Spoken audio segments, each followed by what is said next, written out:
അപ്പോൾ തൃശ്ശൂർ നഗരത്തിൽ നമുക്ക് ട്രാഫിക് നിയമം ലംഘിച്ചാണല്ലോ നമ്മൾ യാത്ര ചെയ്യുന്നത്. അതിനുമുമ്പ് ഒരു വാർത്തയും കൂടി പ്രേക്ഷകരിലേക്ക് നമ്മൾ എത്തിക്കാം. ഇപ്പോൾ തിരുവനന്തപുരം കോർപ്പറേഷനിലെ ശാസ്തമംഗലം വാർഡിൽ കള്ളവോട്ട് ആരോപണം. വീട്ടിലുള്ള വോട്ടർമാരെ അറിയില്ലെന്ന് 4 കുടുംബങ്ങൾ റിപ്പോർട്ടറിനോട് പറഞ്ഞു. തൊട്ടടുത്തുള്ള വീടുകളിലായി 10 വോട്ടാണ് ചേർത്തത്. കോർപ്പറേഷനിൽ പരാതി പറഞ്ഞിട്ടും വോട്ട് മാറ്റിയില്ലെന്നും കുടുംബം പറയുന്നുണ്ട്. തിരുവനന്തപുരം കോർപ്പറേഷനിലെ ശാസ്തമംഗലം വാർഡിലാണ് ഈ കള്ളവോട്ട് ആരോപണമുള്ളത്. റാഹി സുഷീദുണ്ട്. അതിനു മുമ്പ് നമുക്ക് എന്താണ് പറഞ്ഞത് എന്നതൊന്ന് കേൾക്കാം. റാഹി സുഷീദിലേക്ക് അതിനു മുമ്പ് പ്രതികരണം.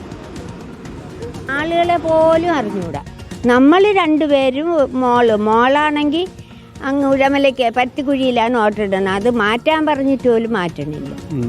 ഈ ആൾക്കാരൊന്നും ഈ പേര് പോലും അറിഞ്ഞുകൂടാ, നമ്മൾ കണ്ടിട്ടുമില്ല കേട്ടിട്ടുമില്ല.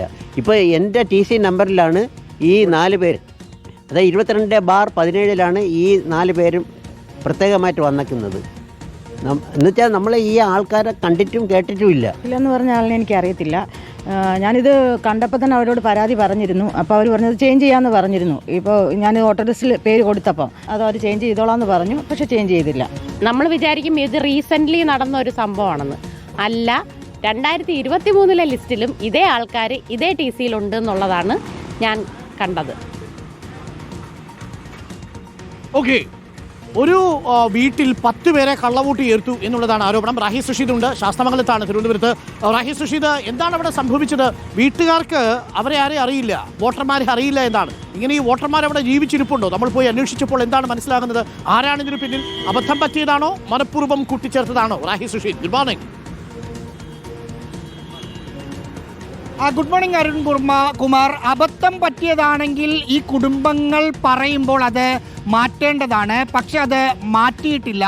ഈ ശാസ്തമംഗലം വാർഡ് വാശിയേറിയ തെരഞ്ഞെടുപ്പ് നടക്കുന്ന BJPയുടെ മേയർ സ്ഥാനാർത്ഥിയായ R ശ്രീലേഖ അടക്കമുള്ള ആളുകൾ മത്സരിക്കുന്ന ഒരു വാർഡാണ്. ആ വാർഡിൽ അടുത്തടുത്തുള്ള 4 വീട്ടുകാരാണ് തങ്ങളുടെ വീട്ടിലുള്ള വോട്ടർമാരെ അറിയില്ല, കണ്ടിട്ടില്ല, കേട്ടിട്ടില്ല, ഇങ്ങനെയുള്ള ആളുകൾ ആരാണെന്ന് പോലും അറിയില്ല എന്ന് പറയുന്നത്. TC നമ്പർ 22/16, 22/17, 22/22, 22/25 എന്ന് 4 വീടുകൾ.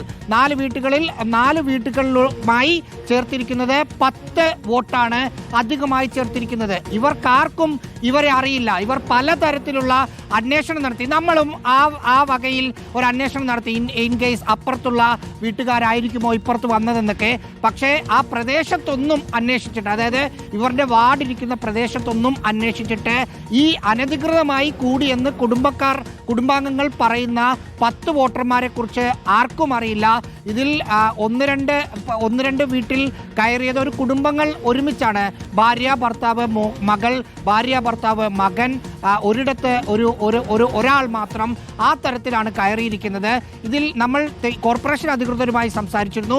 പക്ഷേ അവർക്ക് ഈ പ്രോസസ്സ് നടക്കുന്ന സമയത്ത് ഉദ്യോഗസ്ഥർ ഞങ്ങളല്ല, ഞങ്ങൾക്ക് അതേക്കുറിച്ച് അറിയില്ല എന്ന് കൈ മലർത്തുന്ന ഒരു നിലപാടാണ് അവർ പറഞ്ഞത്. ഇതിനകത്ത് ഗുരുതരമായ ഒരു പ്രശ്നം, ഈ കുടുംബാംഗങ്ങൾ ഈ പ്രശ്നം അന്തിമ വോട്ടർ ലിസ്റ്റ് വരുന്നതിന് മുമ്പ് തെരഞ്ഞെടുപ്പ് ഉദ്യോഗസ്ഥരുടെ മുമ്പിൽ കൊണ്ടുവന്നതാണ്.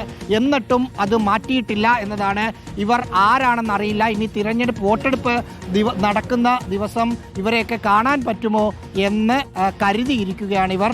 അന്നത്തെ ദിവസം നോക്കണം ഇവരൊക്കെ വോട്ട് ചെയ്യുന്നുണ്ടോ. അങ്ങനെയാണെങ്കിൽ ഞങ്ങളുമായി ഇവർക്കുള്ള ബന്ധം എന്താണെന്ന് അന്ന് ചോദിച്ചറിയണം എന്ന് പറഞ്ഞു നിൽക്കുന്നു.